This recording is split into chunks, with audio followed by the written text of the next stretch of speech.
आज आपल्याकडे वेळेची सगळी घडी आहे आणि त्या वेळामध्ये जास्तीत जास्त विषय मांडण्याचा प्रयत्न मला करायचा. आणि विषयाची व्याप्ती एवढी मोठी आहे. अष्टलक्ष्मी म्हणजे मुळातच एका लक्ष्मीवर बोलणं ही सुद्धा फार अवघड आणि माझ्यासारख्या या काची स्त्रीला अवघड वाटावी अशीच खरं तर गोष्ट. आणि असं असताना या पुढच्या काही वेळामध्ये 40 मिनिटांमध्ये 35 मिनिटांमध्ये अष्टलक्ष्मी या विषयावरती एक झरझर फक्त आपण एक आढावा घेणार आहोत, एक प्रयत्न करणार आहोत की काय बाबा हे रूप. मुळामध्ये लक्ष्मीच्या बाबतीमध्ये म्हणताना सृजनाची शक्ती, सौंदर्याची मूर्ती आणि सौभाग्याची परिपूर्ती. म्हणजे हे थोडंसं अधिक ललित वाटेल पण ती तशीच आहे. ती सौंदर्याची मूर्ती आहे, सृजनाची शक्ती आहे आणि सौभाग्याची परिपूर्ती आहे. आणि मुळामध्ये भारतीयांनी जे लक्ष्मीचं रूप पाहिलं ते असं उदात्त पाहिलेलं. लक्ष्मी या शब्दाचा अर्थ काय? तर लक्ष्मी या शब्दाचा अर्थ आहे लक्षण किंवा खूण. आणि म्हणून जो खुणेनी युक्त आहे तो लक्ष्मीवान. आता खुणेनी युक्त म्हणजे कोण? कुठल्या खुणा? तर आपल्याकडे मुळामध्ये लक्ष्मी म्हणजे धन किंवा पैसा असं आपल्या ऋषींनी मानलेलंच नाही. तर सौख्य, सौहार्द, सौजन्य, सौभाग्य, आनंद, समाधान या ज्या सगळ्या भावना आहेत आणि ह्या ज्या सगळ्या वृत्ती आहेत, ही जी जगण्याची वेगवेगळी विधानं आहेत, ह्या सगळ्याला एकत्रित करून आपल्याकडे लक्ष्मी किंवा श्री असं म्हटलेलं आहे. आणि म्हणून ज्याच्या जगण्यामध्ये या सगळ्या खुणा दिसतात तो खरा लक्ष्मीवान. त्यामुळे बँक बॅलन्स हा लक्ष्मीशी काही तसं भारतीय दृष्टीतनं विचार केला तर तेवढं महत्व ठेवत नाही. तो निश्चितच महत्वाचा आहे पण त्याच्याबरोबर इतर गोष्टींची बँक आपली भरलेली असणं ही सुद्धा कल्पना भारतीयांना अभिप्रेत आहे. मुळामध्ये धट्टी कट्टी गरिबी आणि लोळी पांगळी श्रीमंती ही म्हण नंतरच्या काळामध्ये आलेली आहे. भारतीय ऋषींना ही म्हण मान्य नाही. कारण गरिबांनीच धट्टकट्ट असावं असं नाही तर श्रीमंतांनी सुद्धा धट्टकट्टच असावं, कुणीच लुळं पांगळ असू नये ही आपली विचारधारा आहे. मुळात ऋषी कायम एकच वाक्य म्हणतात की अदीनाहा स्याम जीवेम शरदशतम. आम्ही 100 वर्ष जगू पण कसे अदीनाहा स्याम, कुठल्याही प्रकारचं दैन्य न स्वीकारता आम्ही 100 वर्ष जगू. आज दुर्दैवानं दैन्य हा शब्द फक्त संपत्ती, आर्थिक गोष्टीशी निगडीत झालेला आहे. पण आपल्याकडे जे दैन्य मानलंय ते वैचारिक आहे, शारीरिक आहे, मानसिक आहे, भावनिक आहे, आर्थिक आहे. आणि ऋषी म्हणतात की या कुठल्याही पातळीवर आम्ही कधीही दीन होणार नाही आणि कुठलंही दैन्य न स्वीकारता आम्ही 100 वर्ष जगू. काय इच्छा आहे. जिजी विशालजी म्हणतात ना ती सुद्धा लक्ष्मीचं एक रूप आहे आणि त्या लक्ष्मीच्या रूपामध्ये हे सगळं सामावलेलं आहे. अशी ही लक्ष्मी ही आपली संकल्पना आहे. तिला आपण देव किंवा दैवत या रूपामध्ये नेहमी पाहिलेलं आहे. आता अष्टलक्ष्मीचा विचार करूया. आज मी थोडासा स्क्रीनचा वापर करणार आहे कारण या अष्टलक्ष्मीची रूपं इतकी सुंदर आहेत ती बघत बघत तिच्याविषयी बोलत बोलत आपण पुढे जाऊया. एक अर्ध मिनिट द्या मला.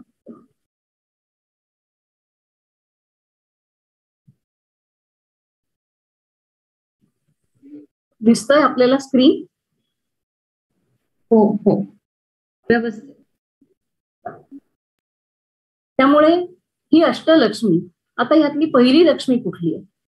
तर पहिली लक्ष्मी आहे ती आदिलक्ष्मी. नावातच सगळा बोध आहे खरं सांगायचं. आदिलक्ष्मी याच्या बाजूचा जो श्लोक आहे हा श्लोक आपण शब्दशः पाहणार नाही आहोत कारण नंतर आपल्या लक्षात येईल की ही सगळी विशेषणं वेगवेगळ्या सगळ्याच देवदेवतांना वापरलेली आहेत. म्हणून आदिलक्ष्मी तिच्या रूपावरनं काही बघण्याचा प्रयत्न करूया. जेव्हा काही नव्हतं तेव्हा जी होती ती आदिलक्ष्मी. त्यामुळे ह्या संपूर्ण पृथ्वीचं सर्जन जिनं केलेलं आहे, जिनं तिला जन्माला घातलेलं आहे, ती सृष्टी म्हणजे आदिलक्ष्मी. आपल्याकडे या लक्ष्मीला किंवा या शक्तीला अजरा योनी असं म्हटलेलं आहे. अजरा म्हणजे म्हातारपण आणि अजरा तिला कधीही म्हातारपण येणार नाही अशी ही सर्जनाची शक्ती आहे. बघा ना किती वर्षापासून ही निर्मितीची प्रक्रिया चालू आहे पण असं म्हटलं का की नाही बाबा आता कळ्या हल्ली उमलतच नाही किंवा फळतच नाही, फुलं फुलतच नाहीत असं आपण म्हणतो का? नाही. आत्ता मी इथं बोलतेय तर एखादी कळी उमलत असेल, एखाद्या बाळाचा जन्म होत असेल, एखाद्या कवीला एखादी कविता सुचत असेल, हे वर्षानुवर्ष चालत आलेलं आहे. ही सर्जनाची शक्ती कधीही म्हातारी होत नाही, ही सर्जनाची शक्ती कधीही मंदावत नाही. निसर्ग या शब्दाचा अर्थच किती सुंदर आहे. नितराम सृजती, जो सातत्यानं फक्त चांगल्या गोष्टी सर्जित करत राहतो, सर्जन करत राहतो, सृष्ट करत राहतो, तो निसर्ग. आणि त्यामुळे ह्या पहिल्या लक्ष्मीला म्हटलंय ते आदी लक्ष्मी. तिच्या एका हातामध्ये कमळ आहे आणि एका हातामध्ये ध्वज आहे. ध्वज कसला आहे? तर तो ध्वज आहे धर्माचा. आता इथे धर्म म्हणजे हिंदू, मुसलमान, शीख, यहुदी हा धर्म नाही, कारण हे इतक्या आधीच आहे हे सगळं की तेव्हा हे धर्मच नव्हते, हिंदू हा शब्दही नव्हता. त्यामुळे हे जे धर्म आहेत ते लक्षण जे दाखवलेलं आहे ध्वजाचं ते धर्माचं आहे. धर्म म्हणजे धारणा, या समाजाची, या विश्वाची धारणा करण्याचं तिचं व्रत आहे. आणि म्हणून अनेक गोष्टी विस्कळीत होत असल्या, अनेक गोष्टी काय म्हणू त्याला विचित्र अवस्थेमध्ये जरी घडत असल्या तरी सुद्धा अजूनही समाज टिकून आहे, अजूनही विश्व टिकून आहे, अजूनही पृथ्वी सस्यशालिनी होतीये. हे कुणाचं कर्तृत्व आहे? तर त्या आदिलक्ष्मीच आहे, कारण तिने हातामध्ये ध्वज धारण केलाय. हा ध्वज धर्माचा आहे, धारणेचा आहे. जणू ती आपल्याला आश्वासन देते की मी कायम धारणा करत राहीन. एका हातामध्ये कमळ आहे. आपल्याला माहितीये कमळ हे सर्जनाचं प्रतीक आहे. जिथे जिथे कमळ येतं तिथे तिथे नाविन्य, तिथे तिथे नवीनता आणि सगळ्यात महत्वाचं म्हणजे निर्मलता. चिखलामध्ये उगवून सुद्धा त्या कमळाला मात्र त्या चिखलाचा अभाव लागत नाही. ही निर्मलता आपल्या संस्कृतीला अभिप्रेत आहे आणि म्हणून त्या आदिलक्ष्मीच्या हातामध्ये कमळ. मला इतकी गंमत वाटते, युगानुयुग तिचं सर्जन चालूच आहे, ती कधीही मरगळलेली नाही. मग आपण तिचीच मुलं आहोत, मग आपल्याला एवढी मरगळ काय येते? कधीतरी आपण असे थकतो, मरगळतो, तेव्हा माझ्या मनात नेहमी हा विचार येतो की जिनं हे कायम घडवलेलं आहे ती सुद्धा एक स्त्रीच आहे आणि ती कधीच थकत नाहीये. मग ही मरगळ आपल्याला का?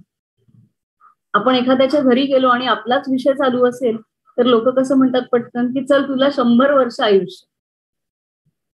तेव्हा सामान्यपणे पटकन त्याच्यावरची आपली प्रतिक्रिया काय असते? नको ग बाई 100 वर्ष.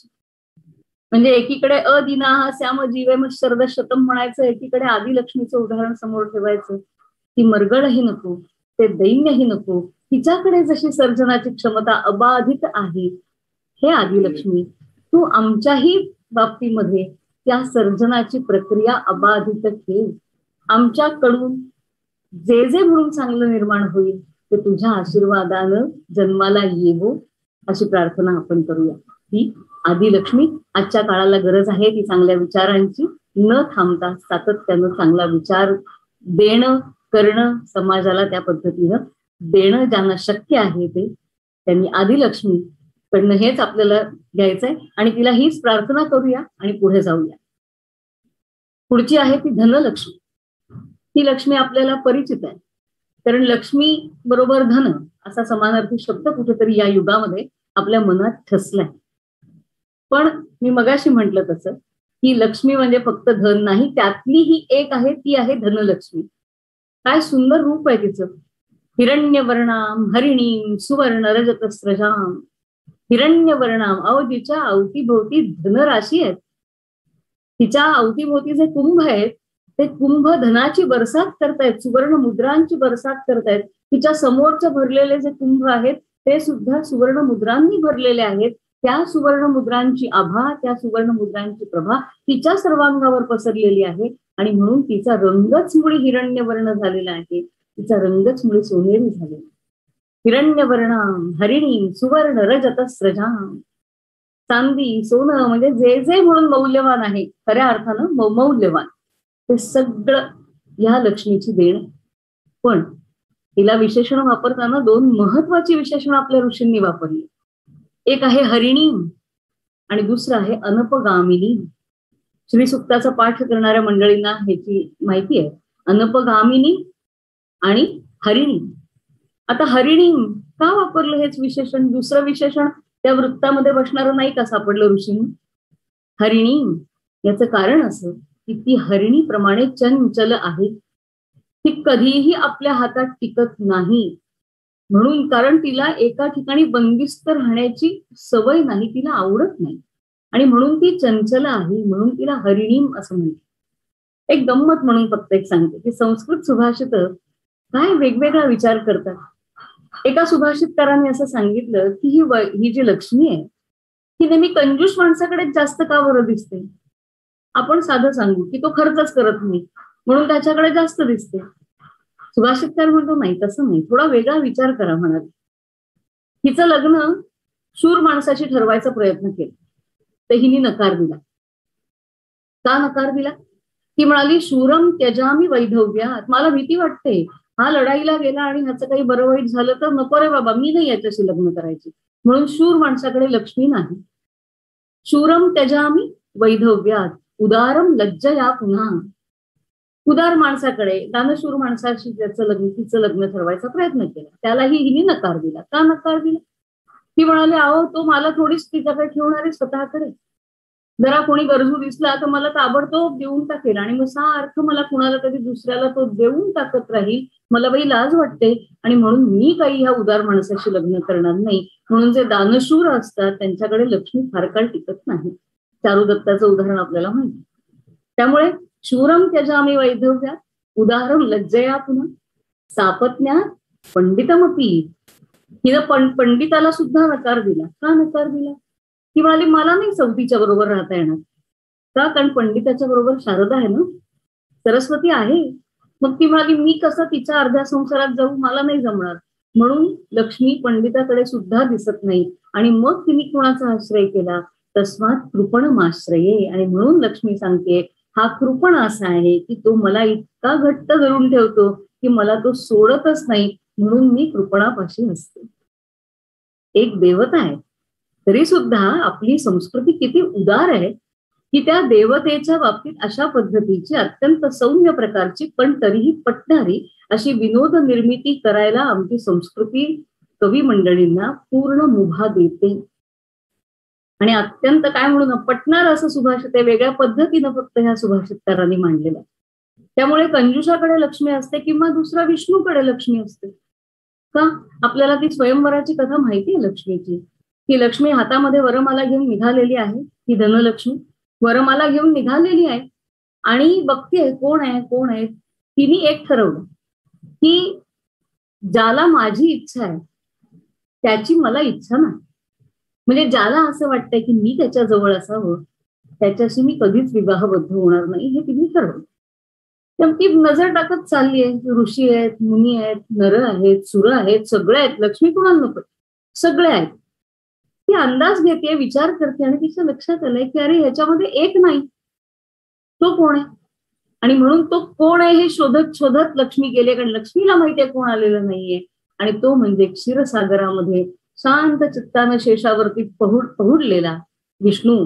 आणि म्हणून लक्ष्मी विष्णूच्या चरणापाशी गेली की त्याला माझी इच्छा नाही म्हणून मला त्याची इच्छा आहे. आमच्या संस्कृतीनं लगेच एक सुभाषित करून टाकलं, न मागे तयाची रमा होय दासी. मागून मिळवण्यापेक्षा न मागताच लक्ष्मी येते, यावर या संस्कृतीचा विचार आहे, विश्वास आहे. न मागे तयाची रमा होय दासी. रामदास स्वामींना कोणी म्हटलं काय तुमच्याकडे, अंगामध्ये ती छाती, हातामध्ये तो कमंडलू, ती कुबडी, काय आहे काय तुमच्याकडे, म्हणजे तुम्ही दरिद्री आहात. रामदास स्वामींना हे नुसतं सांगायचा अवकाश त्यांनी काय आपल्या समोर जे काही सांगितलं ते इतकं अलौकिक आहे. रामदास स्वामी म्हणतात आम्हाला असं वाटतच नाही. का? का अंतरी असता नारायणे लक्ष्मीची काय होईल. अहो तुमची लक्ष्मी ज्या नारायणाचे पाय चुरते ना, तो नारायणच आमच्या अंतरंगामध्ये आहे. म्हणून आम्ही लक्ष्मीला पकडायला धावत नाही. ज्याची लक्ष्मी त्या आपण बळकट धरावा. ज्याची लक्ष्मी आहे त्या नारायणाला धरा, ही लक्ष्मी आपोआप. एका धनलक्ष्मीवरती किती वेगवेगळ्या पद्धतीने विचार झाला. आणि ती कशी आहे? अनपगामिनी. अत्यंत महत्वाचं विशेषण आहे अनपगामिनी. अपगामिनी म्हणजे वाईट मार्गाला जाणारी, मागच्या दाराने निघून जाणारी अशी लक्ष्मी आम्हाला नको. आम्हाला वाजत गाजत मुख्य दरवाजाला येणारीच लक्ष्मी आम्हाला हवी आहे. दुसऱ्या कुठल्याही मार्गाने येणारी लक्ष्मी आम्हाला नकोय. हे त्या काळामध्ये म्हटलं. आजच्या काळामध्ये ह्या सगळ्याच ही सगळी समीकरणं बदलली. अनपगामिनी येणाऱ्या अपगामिनी येणाऱ्या लक्ष्मीलाच प्रतिष्ठा प्राप्त होण्याची वेळ आजच्या काळामध्ये आलेली आहे. पण आमच्या ऋषींनी मात्र सांगितलंय की आम्हाला अशी धनलक्ष्मी हवी जी अनपगामिनी आहे, ती वाईट मार्गाला जाणार नाही आणि ती वाईट मार्गातून येणार नाही, ती वाजत गाजत मुख्य रस्त्यानंच येईल, अशीच लक्ष्मी आम्हाला हवी, अशी ही धनलक्ष्मी. अतिशय सुंदर असं तिचं ते रूप. आणि ह्या श्लोकामध्ये जर बघितलं तर त्याच्यामध्ये तेच म्हटलं, मी वाजत गाजत हा शब्द जाणीवपूर्वक वापरला, पण श्लोकात तसं वर्णन आहे. धीमी धीमी धिम धीमी धिम धीमी धीमी धीमी दुंदुभिनाद सपूर्णमये घुम घुम घुम घुम घुम घुम घुम घुम शंख निनाद सुवाद्य नृत्य. हे सगळं वाजत गाजत जेव्हा ती येते तेव्हा ती लक्ष्मी खऱ्या अर्थानं प्रसन्न झालेली असते, अशी ही लक्ष्मी. पुढे जाऊया. एकेका लक्ष्मीवरही पूर्ण बोलता येणार आहे, पण मी म्हंटल तसं जरा वेगवान पुढे जाऊ. पुढची आहे धान्य लक्ष्मी. काय सुंदर आहे तिचं चित्र ज्यांनी रेखाटलंय, काय सुंदर विचार आहे आपल्या मंडळींचा, की त्या धान्य लक्ष्मीच्या एका हातामध्ये ऊस आहे, लोंब्या आहेत, लोंगर आहे, कमळ आहे, हे सगळं ती घेऊन बसलेली हातामध्ये. का? कारण ती धान्य लक्ष्मी आहे ना. भारत हा कृषी प्रधान देश आहे आणि ह्या कृषी प्रधान देशातल्या माणसांना त्यांची लक्ष्मी ही धान्यातच दिसू शकते, दुसऱ्या कुठल्याही गोष्टीत त्यांची लक्ष्मी त्यांना दिसणार नाही, म्हणजे अशा पद्धतीची. कारण संपूर्ण कृषी आणि ऋषी ही संस्कृती आहे आपली. आपल्याकडे म्हणतात ना की नांगराच्या पुढे बैल आणि नांगराच्या मागे ऋषी, ही आपली संस्कृती आहे. कृषी आणि ऋषी ही आपली संस्कृती आहे आणि त्यामुळे कृषी संस्कृती असल्यामुळे ही अशी धान्य लक्ष्मी त्याला याच रूपामध्ये दिसू शकते. काय सुंदर आहे, हातामध्ये ऊस आहे, डोंगर आहे, म्हणजे सगळं परिपूर्ण आहे. विनोबांनी एकदा समोर बसलेल्या श्रोतृवृंदाला असं विचारलं होतं की काय हो, तुमचे सगळे देव का काळे?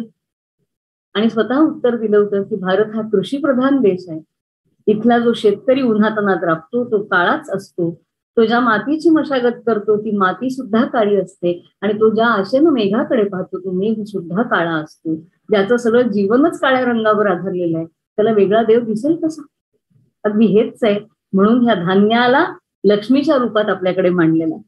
आज मात्र थोडंसं वाईट वाटतं की आजच्या काळामध्ये ह्या धान्य लक्ष्मीचा आपण केवढा अपमान करतो. गावामध्ये शेतकऱ्यांची अवस्था बिकट आहे आणि शहरामध्ये अन्नाची नासाडी होती. त्या दोघांचा तोल लवकरात लवकर सावरला गेला नाही तर ही धान्य लक्ष्मी फार काळ हा तिच्यावरचा अत्याचार अन्याय सहन करेल असं वाटत नाही. त्या धान्य लक्ष्मीला प्रसन्न करून घेणं ही आज काळाची गरज आहे. काय सुंदर विचार आहे ना, धान्य लक्ष्मी.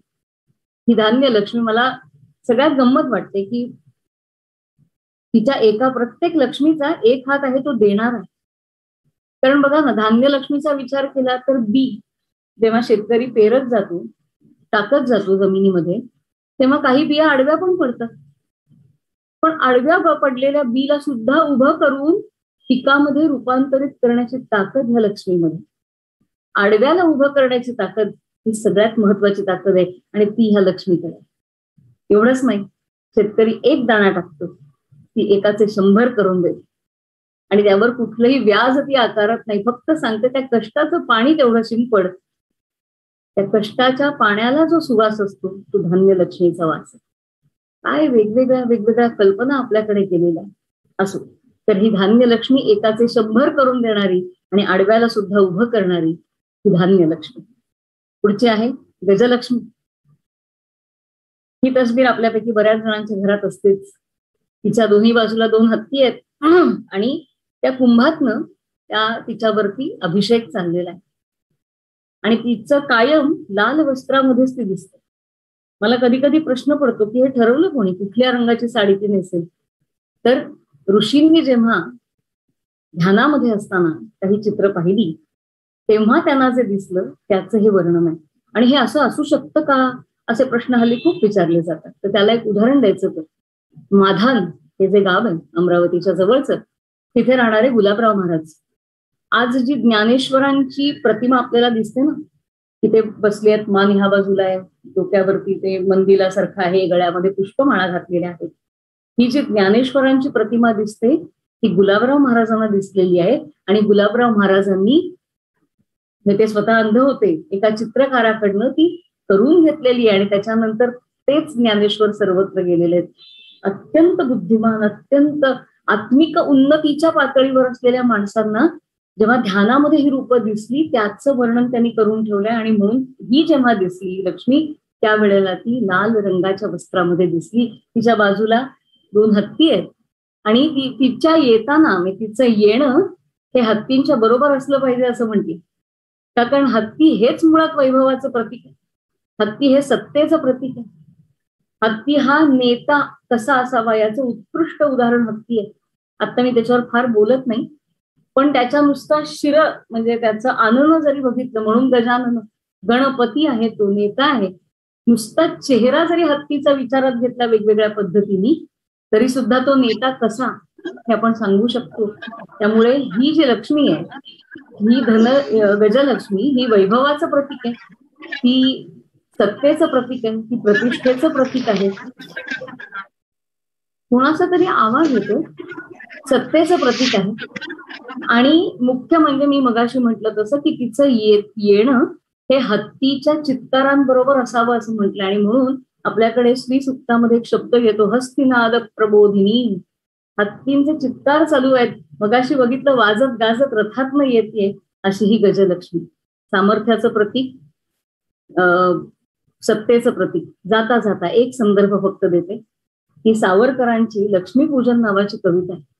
या लक्ष्मीपूजन कवितेमध्ये सावरकरांनी ह्या गजांत लक्ष्मीचा अत्यंत सुंदर उल्लेख केला.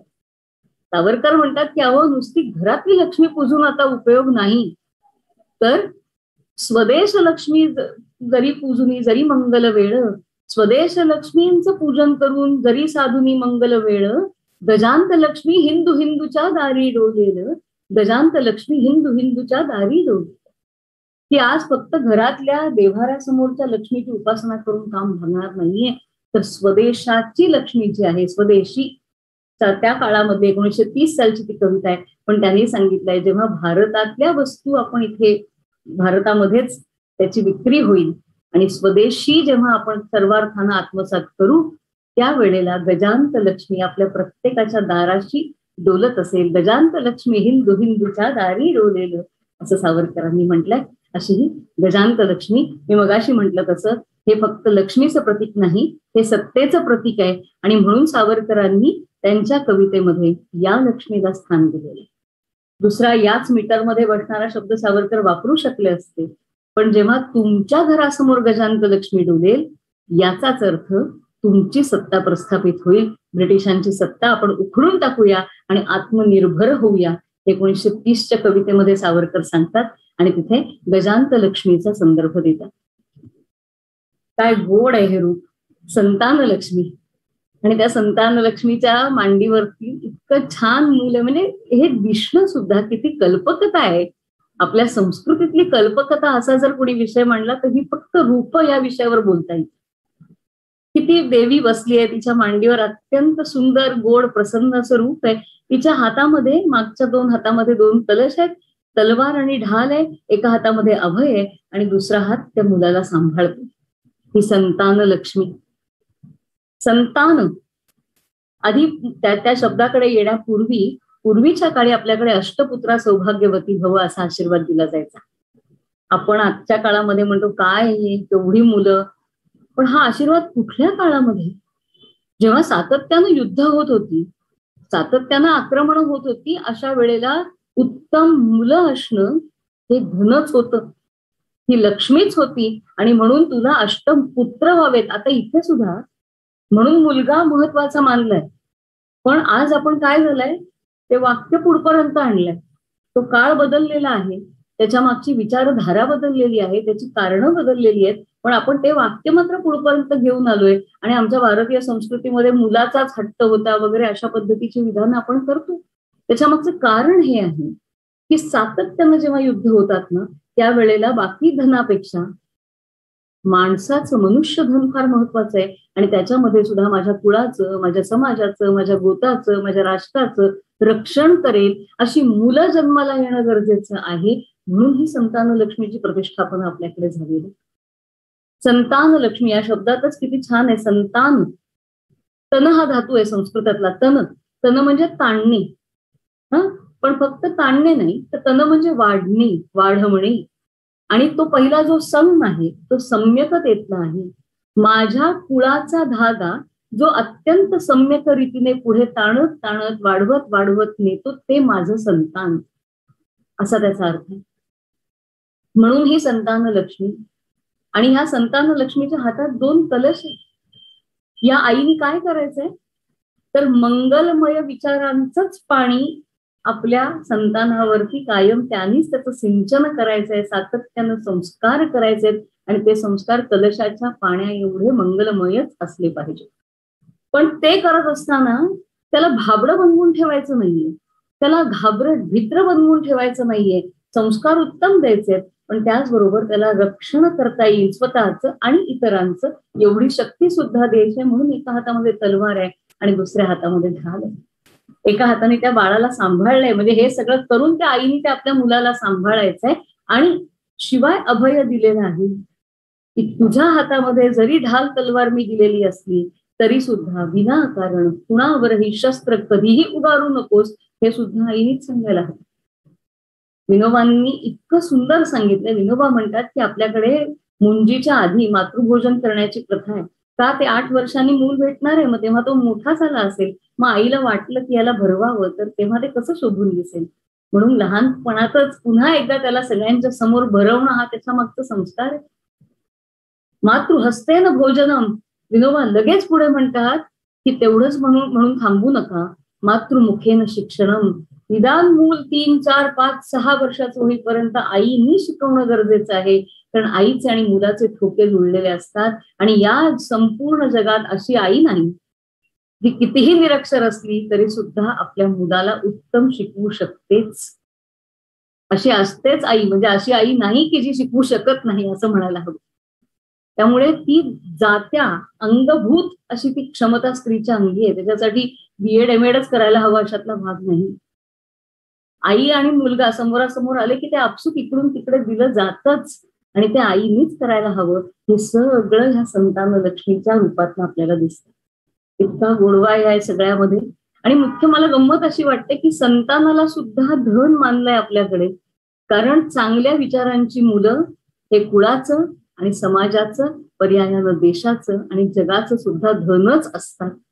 जेवढी चांगल्या विचारांची मुलं जास्ती, एवढी पुढची प्रजा अधिक विचारांची, अधिक चांगल्या विचारांची. म्हणून हे करणं फार गरजेचं आहे.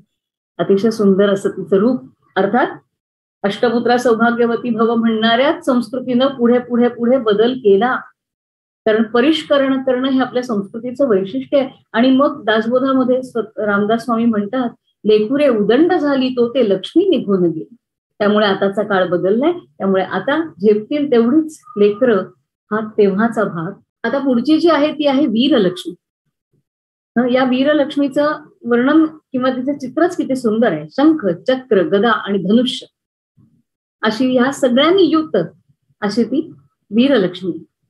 आणि साधी गोष्ट आहे, धन आहे घरामध्ये, धान्य आहे, वेगवेगळ्या प्रकारच्या संपत्ती आहेत, पण हे सगळं रक्षण करणारा कुणी वीरच घरामध्ये नाही तर त्या बाकीच्या संपत्तीचं किती मोल आहे.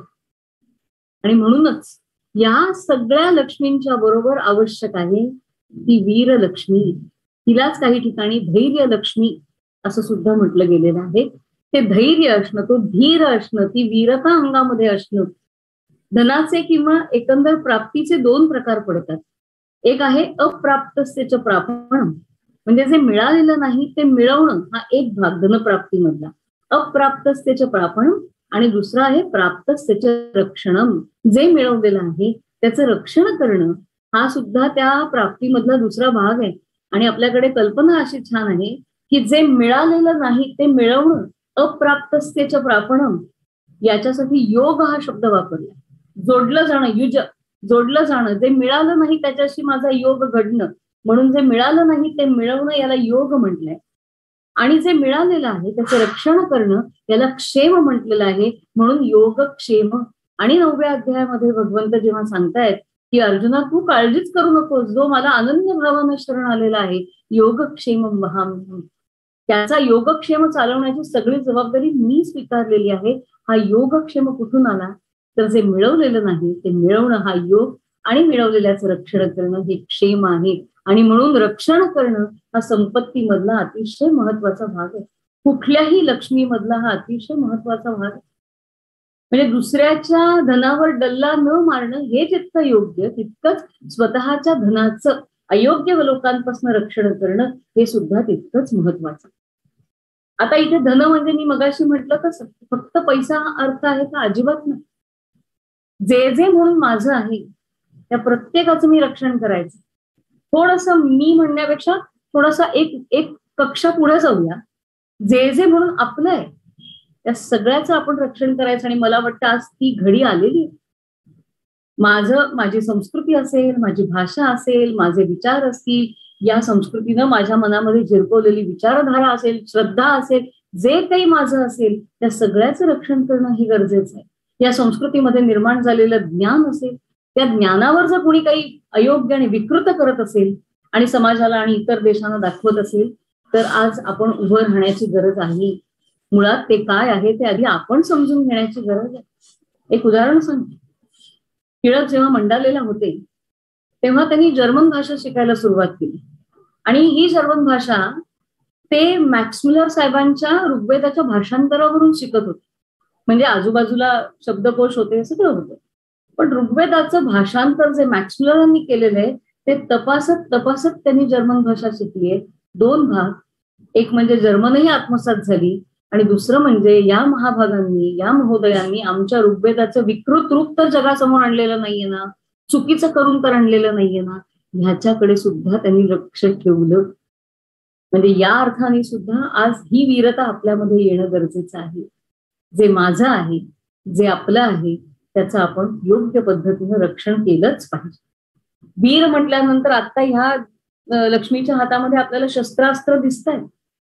पण आजच्या काळामध्ये ह्या शस्त्रास्त्रांपेक्षा सुद्धा तो उत्साह, ती बुद्धी, ती शक्ती आणि सद्हेतू हीच आजची खरं सांगायचं तर शस्त्र अस्त्र आहेत. कारण ही सगळी घेऊन आपण कुठे रणांगणावर जाणार आहोत? गोंदवलेकर महाराजांनी एकदा प्रश्न विचारला होता की कोण खरा शूर, अध्यात्मातला साधक तर रणांगणावर रडणारा शूर शिपाई, कोण जास्त शूर? आणि त्यांनी उत्तर दिलं होतं की रणांगणावरती लढणारा शिपाई हा शूर असतोच, तो असलाच पाहिजे शूर, पण त्याच्यापेक्षा कणभर जास्त शूर हा अध्यात्मातला साधक असावा लागतो. का? कारण रणांगणातला जो वीर असतो तो दुसऱ्याबरोबर युद्ध करणार असतो, दुसऱ्याच्या विरुद्ध युद्ध करणार असतो. पण अध्यात्मातल्या साधकाला मात्र दर क्षणी स्वतः विरुद्ध लढाई करावी लागते. आपल्या मनातल्या वाईट साईट गोष्टी काढत बसाव्या लागतात, वाईट सवयी दूर कराव्या लागतात आणि ही लढाई जास्त थकवणारी असते. आणि म्हणून वीर म्हटल्यानंतर आजच्या काळामध्ये फक्त शस्त्रास्त्र नाही तर आपली सगळी दिलेली उपयुक्त साधनं ठेवलेला जो आहे तो वीर आहे. आणि अशी ही वीरलक्ष्मी आहे. याच्यामध्ये एक सुंदर 3री ओळ आहे ह्या श्लोकामध्ये. ती काय सुंदर आहे. भवभय हारिणी पाप विमोचनी साधू जनाश्रित पादयुते. माझ्या मनातली भीती, त्या संसाराबद्दलचं भय, हेच हे लक्ष्मी आधी तू काढून टाक. कारण आपल्याकडे अनेक गोष्टी असल्या तरी आपण त्याचा पूर्णत्वानं वापर करू शकत नाही. का? भीतीमुळे. कसं जमेल मला, बाई मला नाही जमत. सतत मनामध्ये भीती असणं म्हणजे आपण आपल्या सीमांना मर्यादा घालण्यासारखं असतं. म्हणून किती सुंदर सांगितलंय भवभय हारिणी. बाई ग, तू पहिल्यांदा माझ्या मनातली भीतीच काढून टाक, निर्भयत्व माझ्या मनामध्ये निर्माण कर, हे तिच्याकडे मागणं मागितलं. अशी ही वीरलक्ष्मी परिपालय माम, अशा ह्या वीरलक्ष्मीनं माझं रक्षण करावं. अशी ही वीरलक्ष्मी. पुढे जाऊया. ती आहे विजयलक्ष्मी. कल्पना आहे. जे जे म्हणून उत्तम आहे त्या सगळ्याला लक्ष्मी म्हटलं. आणि लक्ष्मी म्हणजे मगाशी म्हटलं तसं की ती काय म्हणूया त्याला की लक्षण आहे, खूण आहे. त्यामुळे विजय ही सुद्धा एक खूण आहे किंवा हे सुद्धा एक लक्षण आहे. आपल्या संपूर्ण जीवनामधल्या एकंदर आपण कशी प्रगती केली आहे या जीवनाचं एक चांगलं लक्षण म्हणजे खूण आहे. आता तो विजय कशा प्रकारचा विजय हे ज्याचं त्यांनी ठरवायचं. कशाला यश म्हणायचं याचं आता इथे काही वर्णन आपण करू शकत नाही, हे ज्याचं त्यांनी ठरवायचं. पण ते आहे का याचा विचार मात्र प्रत्येकाने करायचा. ही विजयलक्ष्मी आहे. या विजयलक्ष्मीच्या बाबतीमध्ये एक छान सांगितलं जातं की 2 प्रकार गरजेचे आहेत विजयासाठी. एक म्हणजे प्रयत्न गरजेचे. प्रयत्नाशिवाय काहीही शक्य नाही. विना पुरुषकारेण दैवम अपिन सिद्ध्यती. दैव सिद्ध व्हावंच लागतं काही चांगलं मिळवायचं असेल तर 100%. पण त्या दैवाला प्रयत्नांची जोड असावी लागते. प्रयत्नांती परमेश्वर, आधी प्रयत्न अंती परमेश्वर. त्यामुळे 2 भाग सांगितले ते विजयलक्ष्मीमध्ये. एक म्हणजे प्रयत्न आणि दुसरा अतिशय महत्वाचा भाग आहे तो म्हणजे प्रयत्नांसाठी मोठ्यांचे आशीर्वाद. या दोन्ही गोष्टींचा अंतर्भाव विजयलक्ष्मीमध्ये केलेला. ही लक्ष्मी कधी येते? ही लक्ष्मी फक्त दैवाने मिळत नाही, मग प्रयत्नांनी यावी लागते. आणि फक्त प्रयत्नांनी सुद्धा ती येते असं नाही, तर तिला मोठ्यांचे आशीर्वाद, थोरा मोठ्यांचे आशीर्वाद फार गरजेचे.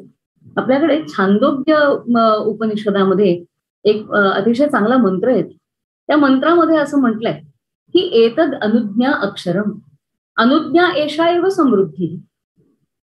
म्हणजे कुठलंही मोठं काम करायला जाताना आपण ज्यांना मानतो अशा माणसांच्या कानावर ते घालावं आणि त्यांनी ओम म्हणावं.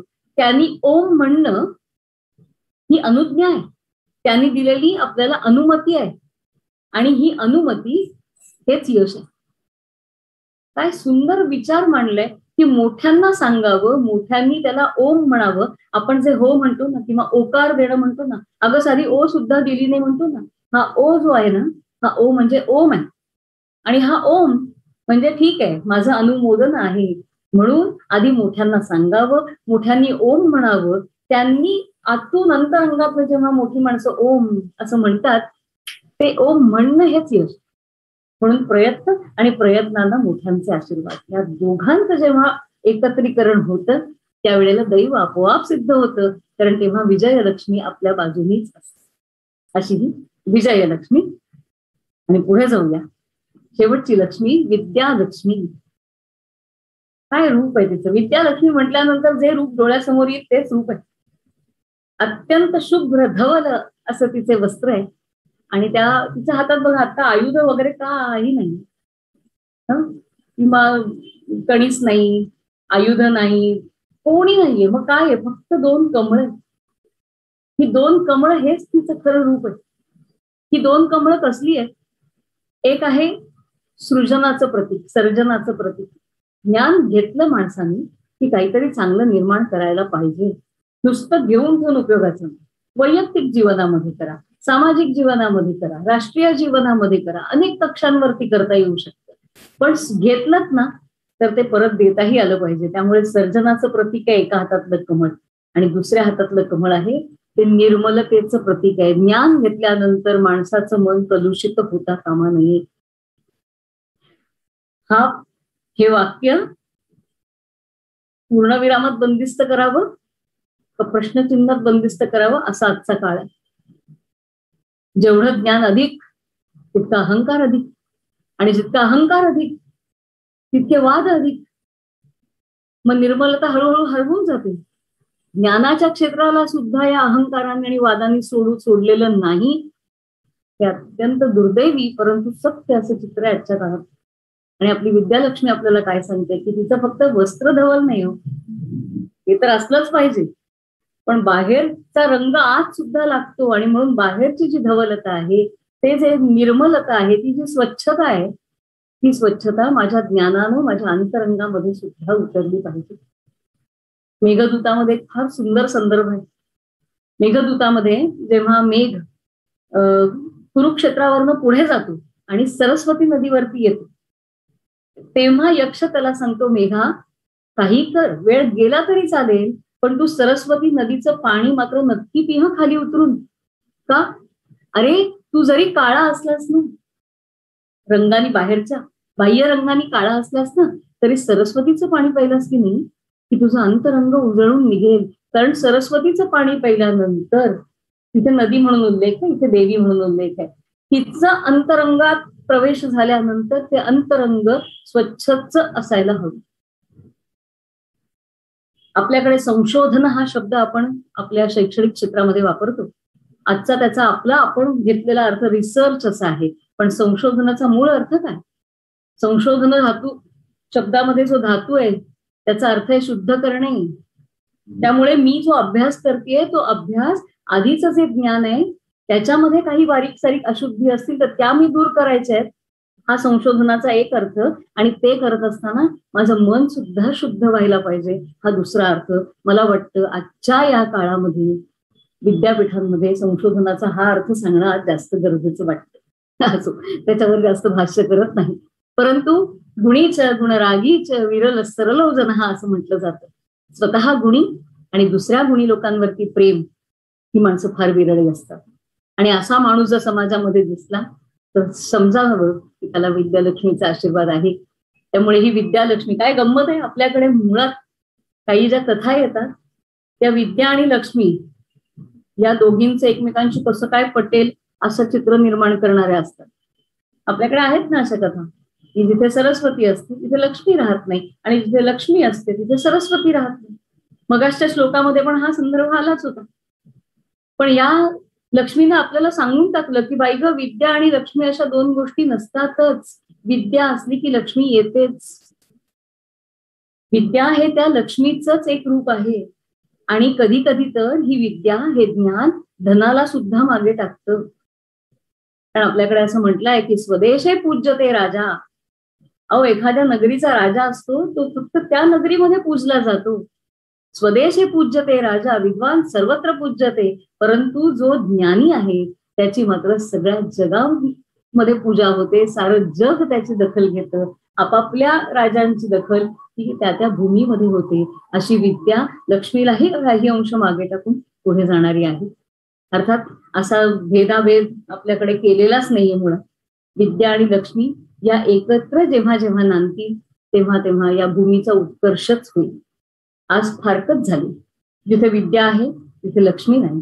आणि ह्या दोघी ज्या क्षणी एकत्र येतील त्या लक्ष्मीला जेव्हा विद्येचं अधिष्ठान मिळेल त्यावेळेला खऱ्या अर्थानं समाजाचा विकास होईल. खऱ्या अर्थानं काय म्हणूया आपण त्याला, ते जे यश आहे, ती जी कीर्ती आहे ती खऱ्या अर्थानं वृद्धिंगत होईल. त्यामुळे विद्या, लक्ष्मी, सरस्वती हे सगळं एकत्रितच आहे आणि असं तिचं अत्यंत पवित्र असं रूप आहे.